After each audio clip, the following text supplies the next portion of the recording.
بسم اللہ الرحمن الرحیم۔ السلام علیکم۔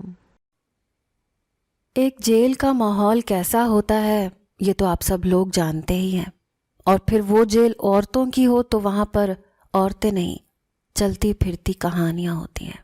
کرن کو بھی جب میں نے پہلی دفعہ دیکھا تھا تو مجھے پتہ چل گیا تھا کہ وہ یہاں پر کس لیے آئی ہوگی۔ وہ مجھے شکل سے معصوم لگی تھی، اور جب اس کی کہانی سنی تو قدموں تلے سے زمین نکل گئی۔ اس نے اپنی کہانی بہت دیر سے سنائی تھی۔ اس سے پہلے ہی کچھ ایسا دیکھنے کو ملا تھا کہ میں حیران ہو گئی تھی۔ میں بھی یہاں جرم کر کے آئی تھی، لیکن میں نے وہ جرم جس وجہ سے کیا تھا مجھے اس وجہ پہ فخر تھا، اس لیے مجھے اپنی سزا نہیں لگتی تھی۔ میں نے خود اپنے جرم کا اقرار کیا تھا، اور اب میں یہاں پر تھی۔ میں ایک پڑھی لکھی عورت تھی، وکیل تھی، لیکن اپنا کیس خود نہیں لڑ سکتی تھی، اپنے آپ کو اس قابل ہی نہیں سمجھتی تھی۔ میں نے جرم کیا تھا تو مجھے سزا ملنی چاہیے تھی، میں کیوں کر بچتی؟ اور میں نے بچ کر جانا کہاں تھا؟ میرے پاس تھا ہی کیا؟ کرن کی چیخیں ہمیں آدھی رات کو سنائی دی۔ ہمیں پتہ تھا اس کے ساتھ جو ہو رہا تھا وہ سب کچھ نارمل ہے، کیونکہ وہ ماں بننے والی تھی۔ وہ بہت زیادہ تکلیف میں تھی۔ سب لوگ آگے پیچھے بھاگ رہے تھے۔ خوشی کی خبر یہ تھی کہ ہماری جیل کی جو نگران تھی وہ بھی بری عورت نہیں تھی، اس لیے اس نے پہلے ہی کہہ دیا تھا کہ جرم اپنی جگہ ہے، لیکن اگر وہ اس دنیا میں ایک نئی جان کو لے کر آ رہی ہے تو ہر طرح سے اس کا خیال رکھا جائے گا۔ یہی وجہ تھی کہ ڈاکٹر پہلے سے ہی موجود تھی، انتظامات بھی اچھے تھے۔ ایسی بات نہیں تھی کہ کچھ برا ہو رہا تھا، لیکن بہت زیادہ تکلیف میں تھی۔ اتنی تکلیف میں تھی کہ ساری جیل کی عورتوں کی نیند اس نے برباد کر دی تھی۔ اب لوگ اٹھ کر بیٹھ گئے تھے تو انہوں نے تبصرے تو کرنے تھے، کیونکہ جہاں کرن موجود تھی وہاں پر ہم سب کو جانے کی اجازت نہیں تھی۔ ہاں یہ بات ہے کہ میرا کمرہ سب سے قریبی تھا، اس لیے میں آوازوں کو زیادہ غور سے سن پا رہی تھی۔ عورتیں کہہ رہی تھیں کہ اس عورت کے ہاں بچہ پیدا نہ ہی ہوتا تو اچھا تھا، جتنا اس نے برا کیا ہے اس کا بچہ بھی ایسا ہی ہوگا، پتہ نہیں یہ اس کی کیا تربیت کرے گی۔ جیل میں پیدا ہونے والے بچوں کی کوئی کیا تربیت کرتا ہے بھلا؟ دراصل کرن کو پھانسی کی سزا دی گئی تھی، لیکن پھانسی سے آدھا گھنٹہ پہلے پتہ چلا کہ وہ ماں بننے والی ہے، اور ہمارے برٹش لاء کے مطابق جو کہ پاکستان میں رائج ہے، اگر کوئی عورت جس کو پھانسی کی سزا سنائی گئی ہے پر وہ ماں بننے والی ہے تو پھر اس کو پھانسی نہیں دی جاتی، اور جب تک اس کا بچہ پیدا ہو کر 5 سال کا نہیں ہو جاتا وہ پھانسی سے محفوظ رہتی ہے۔ لیکن بچے کی 5ویں سالگرہ کے بعد، یعنی کہ 5 سال کا ہونے کے بعد، اسے ایک پل کی بھی دیری کے بغیر اس کی سزا دے دی جاتی ہے، کیونکہ 5 سال تک بچے کو اپنی ماں کی بہت ضرورت ہوتی ہے۔ پتہ نہیں کرن کی خوش قسمتی تھی یا بد قسمتی کہ وہ پہلے تو موت سے بچ گئی، لیکن جو آج اس کی حالت تھی لگتا تھا کہ آج مر جائے گی۔ تھوڑی دیر بعد اس کی چیخوں کی آواز تو بند ہو گئی، لیکن ڈاکٹر کے چلانے کی آواز آئی۔ ہم لوگ حیران رہ گئے کہ اب یہ کیا معاملہ ہو گیا کہ ڈاکٹر ہی چلا اٹھی۔ تھوڑی دیر کے بعد جیلر صاحب بھی وہاں سے بھاگ گئیں، اور جیل میں عجیب سا شور مچ گیا۔ ہم سب لوگ حیران رہ گئے کہ ایسا بھی کیا ہو گیا۔ ڈاکٹر صاحب کو بھی وہاں سے فوراً رفع دفع کروا دیا گیا۔ کرن تو بے ہوش ہو گئی، اسے اس کے کمرے میں لے گئے، لیکن جو اس جیل میں ایک قیدی تھی لیکن دائی کا کام جانتی تھی، اس کو بھی بلا لیا گیا۔ جب وہ ہمارے پاس آئی تو اس نے آ کر ایسی بات بتائی کہ ہم لوگ حیران رہ گئے۔ اس نے کہا کہ توبہ توبہ، جیلوں میں قیدی اور مجرم عورتوں کے بچے ہوتے ہیں، میں نے بھی دیکھے ہیں۔ میں تو یہاں پر 20 سال سے ہوں، 10-12 کیس تو میں نے اپنے ہاتھوں سے کیے ہیں، لیکن بھئی آج جو کرن کے ہاں پیدائش ہوئی ہے نا، وہ ہم سب کے لیے ایک سوال ہے۔ پوچھو جا کر اس سے کیا کیا ہے اس نے جو اس کے ہاں اس طرح کا بچہ پیدا ہوا ہے۔ ارے بتاتی بھی تو نہیں ہے، پر کس منہ سے بتائے گی؟ اس کا جرم سامنے آ گیا ہے، اس نے کوئی بہت ہی بھیانک جرم کیا ہے، ورنہ آج اس کے ساتھ یہ سب کچھ نہیں ہوتا۔ میں نے کہا کہ ہوا کیا ہے ہاجرہ، پوری بات تو بتا۔ کہنے لگی نہیں بتا سکتی، اس بچے کو کوئی ایک نظر بھی دیکھ نہیں سکتا، پتہ نہیں زندہ بچے گا یا نہیں۔ پھر دائی ہاجرہ نے رونا شروع کر دیا۔ ہمیں اس کے رونے کی وجہ سمجھ میں نہیں آئی۔ اس نے کہا کہ بھلا اس میں بچے کا کیا قصور؟ یہ کیسا زمانہ ہے؟ پہلے عورت کو جرم کرنے پر مجبور کرتے ہیں، پھر وہ جرم کر بیٹھے تو اسے اس جرم کی سزا بھی ایسی ملتی ہے، پر یہ سزا تو اسے اللہ کی طرف سے ملی ہے۔ اس کا مطلب کہ اس نے کچھ بہت برا کیا ہے۔ جتنی وہ تکلیف میں تھی، میں بہت دعا کر رہی تھی کہ اللہ اس کے لیے بہتری کا معاملہ کرتے، لیکن جب بچہ اس دنیا میں آیا تو ایسے لگنے لگا کہ اور برا ہوتا اس کے ساتھ تو اچھا تھا۔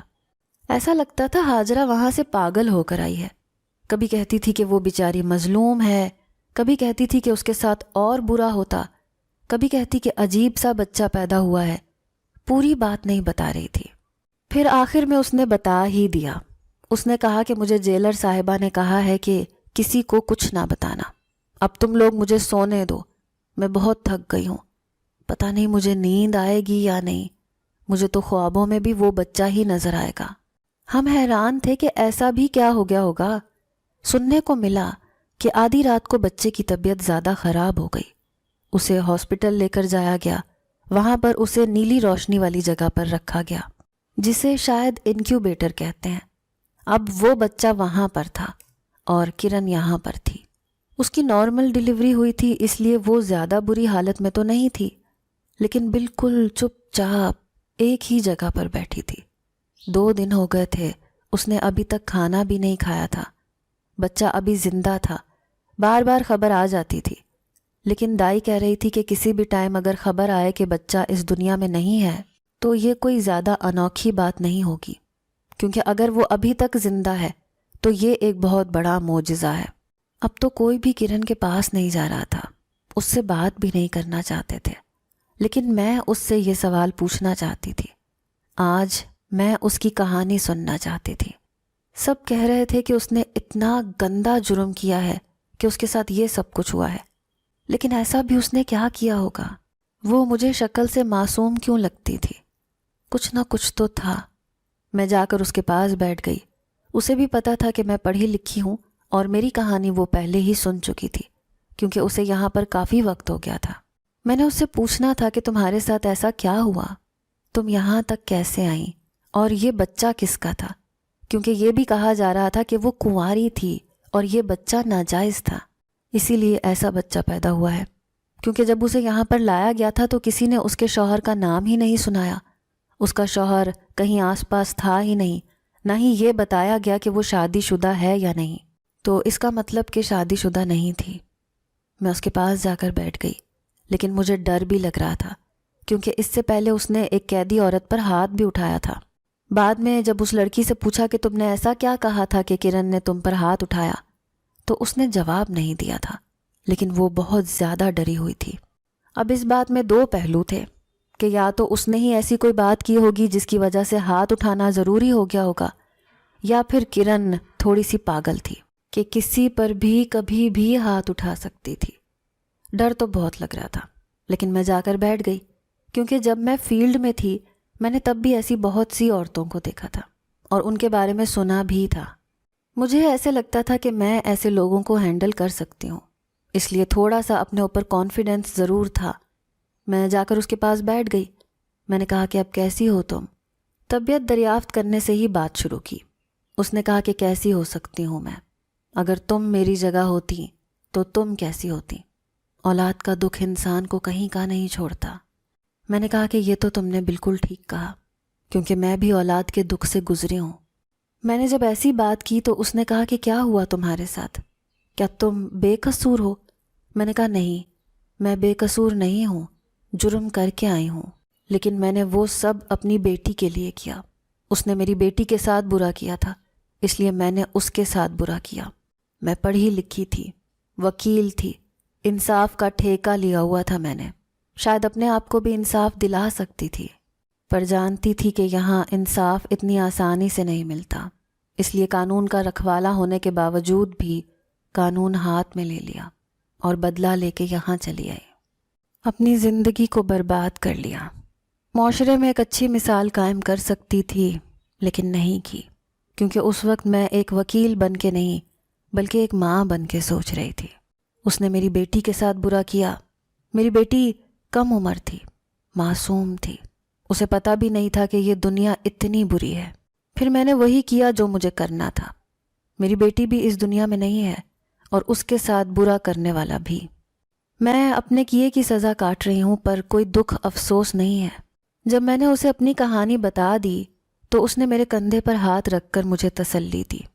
جس کرن کے بارے میں نے اس جیل میں سنا تھا، اس کو تو ایسا نہیں کرنا چاہیے تھا۔ اس کا مطلب کہ وہ بری انسان نہیں تھی۔ کون کہاں برا ہوتا ہے، یہ تو معاشرہ اس کو بنا دیتا ہے۔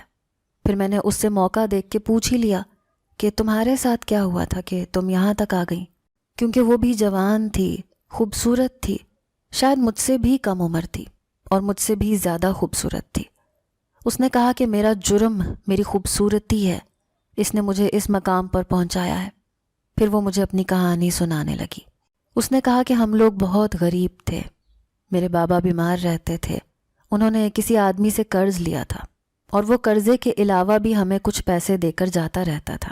میری ماں بار بار میرے بابا کو کہتی تھیں کہ اس آدمی پر بھروسہ نہیں کرو، پر میرے بابا کہتے تھے کہ بھروسہ کرنے کے علاوہ اور چارہ کیا ہے، یہ پیسے دے رہا ہے، پیسوں سے گھر بھی چلتا ہے، پیسوں کی ضرورت روز رہتی ہے، ایسا کوئی دن نہیں کہ جب انسان کہے کہ ہاں آج تو پیسے نہیں چاہیے۔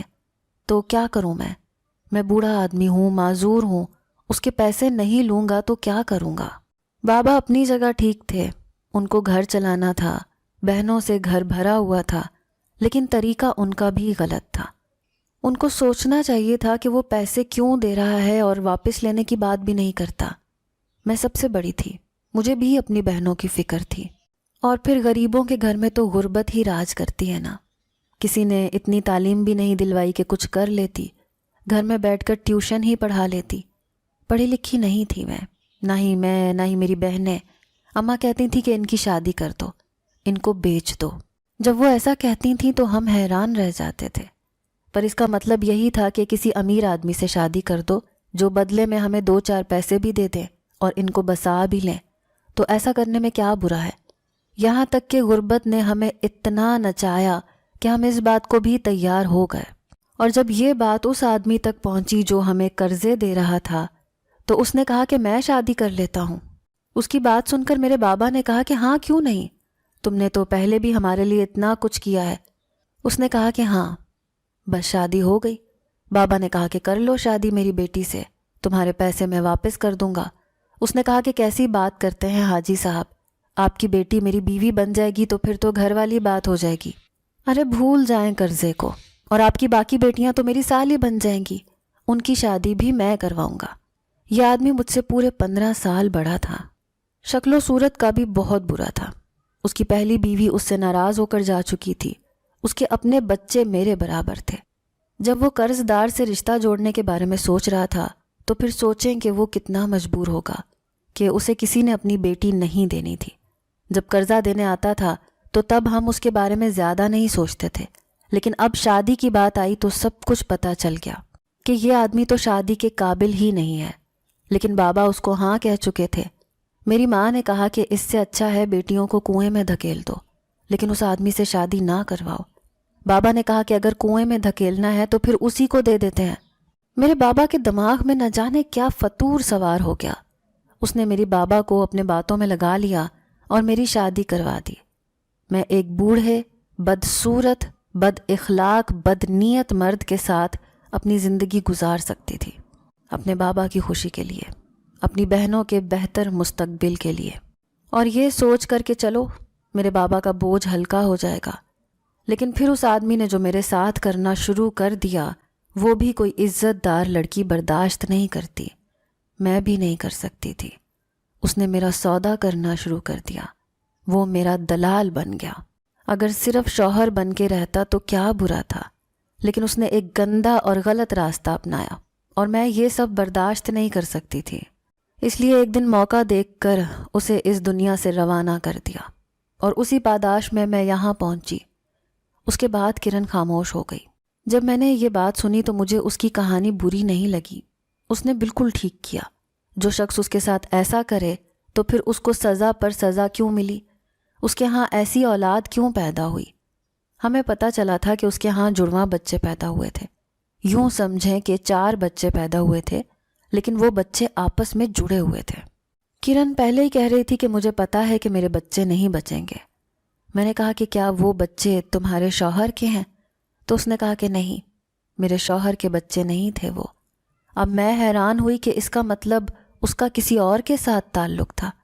وہ جیسے میری آنکھوں میں لکھی تحریر پڑ گئی۔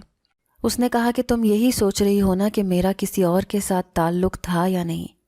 ایسی کوئی بات نہیں ہے، میرا کسی کے ساتھ کوئی تعلق نہیں۔ جب میں یہاں آئی تھی میرے ساتھ یہ معاملہ بھی نہیں تھا، لیکن یہ جان کر تمہیں کیسا لگے گا کہ یہ بچے میرے نہیں، کسی اور کی سزا ہیں؟ میں نے کہا کس کی؟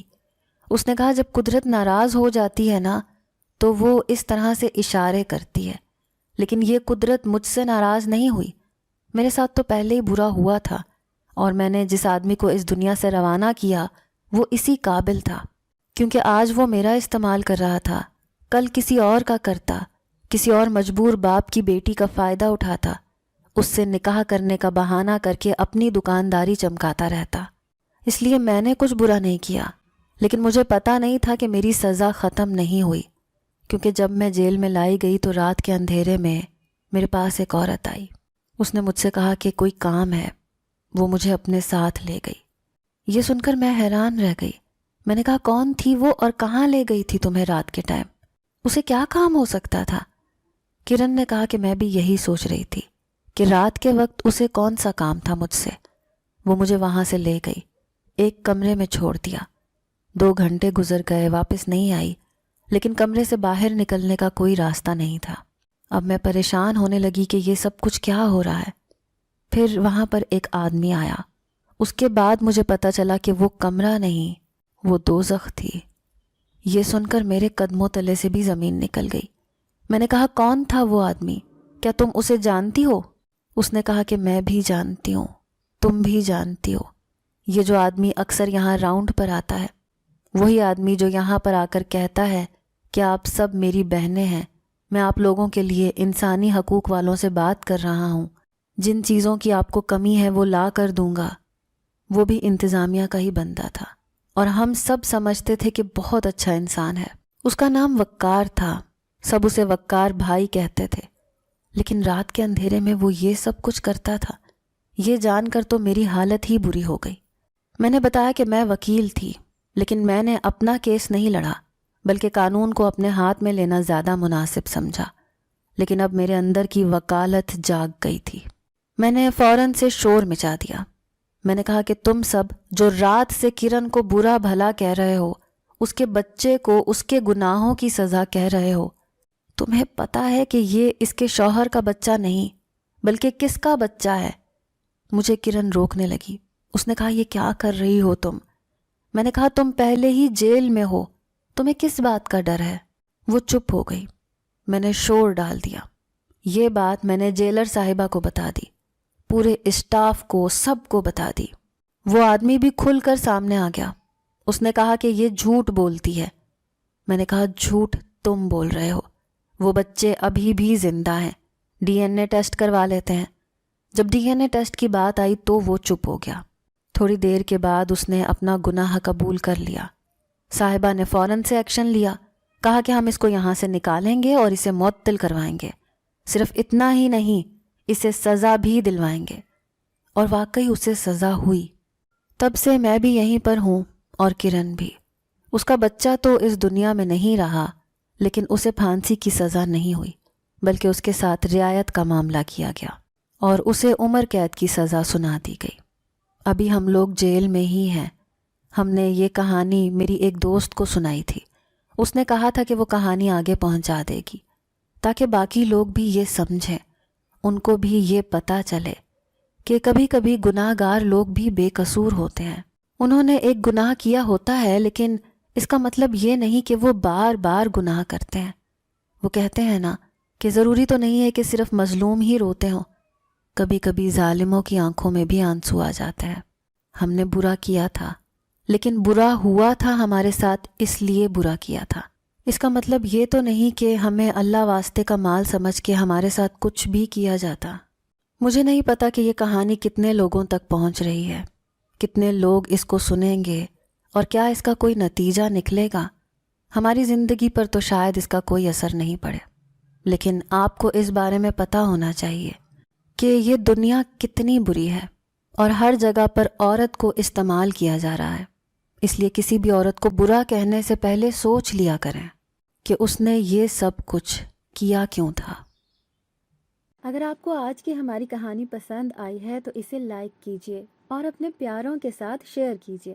اور ہاں، اگر ابھی تک آپ نے ہمارا چینل سبسکرائب نہیں کیا تو ضرور کیجیے. ملتے ہیں کل ایک نئی اور دلچسپ کہانی کے ساتھ. تب تک کے لیے اللہ حافظ.